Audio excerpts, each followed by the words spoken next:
bueno, eso no es el asunto, siempre habrá falta ingenieros médicos, arquitectos y periodistas, pero el mundo generó otra cosa. Claro. La pandemia aceleró, hay un mercado en streaming que es el mercado más grande de la historia de la humanidad, 4 billones de personas. Entonces, ahora, aquí cuando vino, yo lo repito, Cusano vino, cuando era presidente de FECA, me dijo, no, ahora hay una cantidad de trabajo, pero de aplicaciones y del mundo globalizado que estamos buscando por todos lados. Y eso tiene que ser parte de una discusión en la UCB. Bueno, esta educación que tenemos, ¿qué le falta?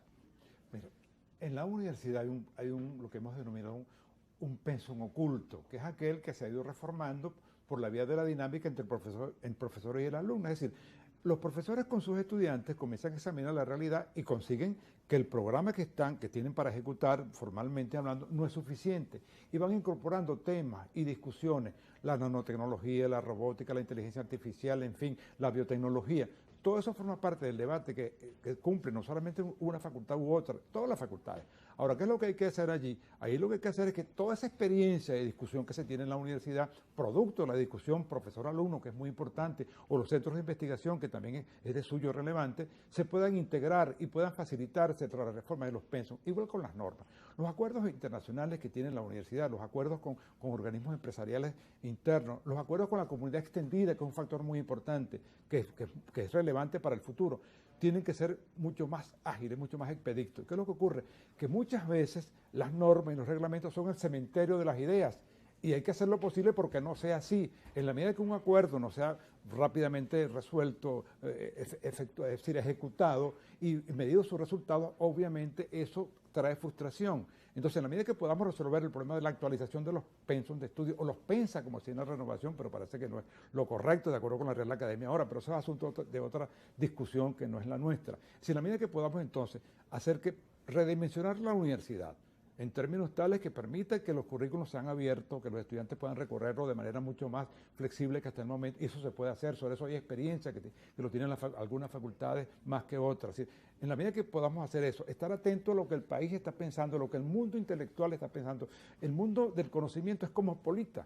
Y la universidad tiene que insertarse en ese mundo. Para insertarse tiene que afianzarse mucho más académicamente y eso se está haciendo. No con la vitalidad posiblemente por las circunstancias que nos han limitado, la pandemia, el presupuesto, en fin. Pero hay allí un mundo muy rico, muy relevante, que a veces se oculta por la crisis presupuestaria. Ese mundo que está allí hay que relevarlo, hay que darle más importancia, hay que destacarlo. Porque la queja permanente, ¿verdad? El pensar que estamos limitados, el tener horizontes limitados es muy malo. Estar consciente de las limitaciones debe afianzarnos mucho más en la idea de progresar y de hacer mucho más ambicioso hacia el futuro. Yo creo que esto va por allí y los estudiantes, la discusión de los profesores y de los centros de investigación han contribuido para que se cree ese universo adicional a los pensos formales. Yo creo que eso se puede hacer y no hay que decretarlo, no hay que hacer una ley especial para ello, ni una discusión interminable en el Consejo Universitario. Solo falta la voluntad académica y política de los profesores, de los estudiantes y de la propia institución. Mira, Ricardo Ríos, que yo lo menciono en todos estos debates, porque él es el que me informa cómo está la UCB y eso. Sí, cómo no, es tu informante especial. Especial, además viene para acá. Él está en la comisión que está elaborando la nueva ley de educación y él ha recorrido todas las universidades y me dice, Kiko, nadie quiere discutir esto, no hay ánimo. Hay un proyecto que coordinó el profesor Amelio Belmonte cuando era delegado profesoral, Baquel Acuña, cuando el rector Gianetti era, Giuseppe Gianetti era el rector. Esa comisión elabora un proyecto de ley de universidades, de educación superior se llamaba en aquella ocasión. Eso está en la Asamblea Nacional. Cuando venga esa discusión, que ojalá la podamos hacer de manera calmada, no precipitada, no pretendiendo que a partir de ella vamos a crear la ética socialista como la ética que va a definir la educación venezolana, sino todo lo contrario, con valores universales.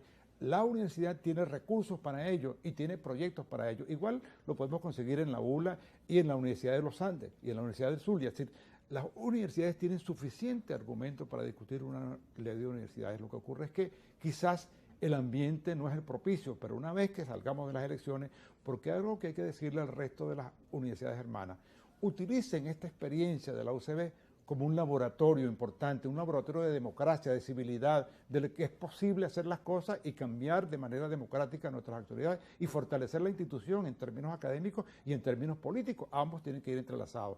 El resto de las universidades le corresponde hacer elecciones, atrincherarse en alguna concepción según la cual, hasta que no decida la Sala Constitucional, no convocamos elecciones. Creo que todavía en eso. Creo que es un error. Creo que es un error, porque entonces lo que va a privar ahí es la ley biológica. ¿Hasta cuándo va a durar una persona en el cargo? Bueno, y una vez que esa persona no esté presente, habrá que convocar o se designa, que es lo peor, una autoridad que obviamente que proviene del Consejo Nacional de Universidades, y eso no es lo mejor que nos debe ocurrir. ¿Tú te acuerdas cuando este señor de color, el señor Floyd, lo mataron, un policía le puso... Sí, el pie en el cuello.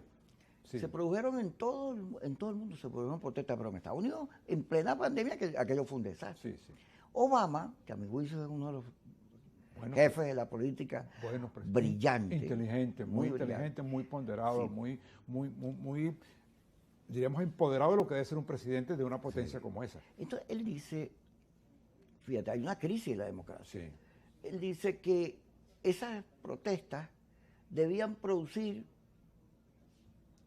su reconocimiento, pero además una ley, ir al Congreso, una ley que sancionara el problema estructural de la violencia, claro, de la exara violencia policial. O sea, él estaba viendo la democracia como, y el Congreso como recolector de las experiencias de la gente, sí, para hacer leyes. Aquí al revés.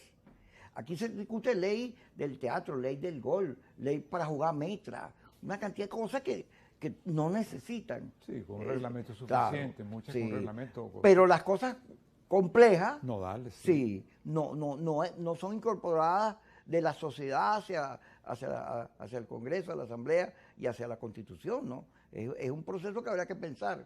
Lo digo por la ley de educación superior, claro, que sí, tiene que haber un debate universitario, pero los más interesados tienen que ser los profesores, claro, universitarios. Lo que tenemos que estimular ese debate somos nosotros. Ese debate fue importante hace como 10 años. Lo que hay que revitalizarlo. Yo creo que con la audiencia, que una vez que concluyan todas las elecciones, porque una vez que la universidad haga sus elecciones, también lo tendrá que hacer la ULA, la Universidad de Carabobo, la Universidad de Oriente, en fin, toda la Universidad Simón Bolívar, van a ir por ese proceso. Una vez que concluya ese proceso, creo que estaremos en condiciones, salvo que las elecciones presidenciales del año que viene se transforman, como va a ser un factor que limite el resto de las cosas, no debería ser así. Discutir de verdad, con la experiencia que hay en cada universidad, una nueva ley de universidades que incorpore lo que estamos discutiendo. La internacionalización de la educación venezolana, por una parte, la incorporación de nuevas tecnologías, el papel que tiene que ver el Estado para estimular nuevos ingresos vía no presupuesto oficial, es decir, para estimular la creatividad en las universidades y puedan llegar a ellos acuerdos que les permitan proveerse de recursos extras con la reforma de la Ley de Ciencia y Tecnología. Hay muchos temas que se pueden discutir y que el gobierno debería estimular, actuando, eso sí, con el respeto debido a la autonomía, a la pluralidad, a la democracia. Le conviene al gobierno una discusión donde el actor principal para discutir una ley sean, como tú lo has planteado, las propias universidades, la academia. Ajá. También señalaste, fíjate, hay una tradición universitaria de marcha, las extraño, por cierto, sí, de presupuesto. Claro. El presupuesto justo ya. Sí, presupuesto justo ya. Nunca se obtenía, pero... Sí. Quizás el doctor de Venanzi fue el único que obtuvo presupuesto y lo dudo. Habría que revisar si el doctor de Venanzi tuvo el presupuesto adecuado. Ahora, el problema de la universidad ahorita, de salarios, sí, de mantenimiento de la estructura, o sea, de la plática es grave porque... si dependes del gobierno, el gobierno como que no tiene como para darte, ¿no? Según lo que estamos viendo. Así es. Entonces la universidad está obligada, y eso es un tema fundamental, a buscar plática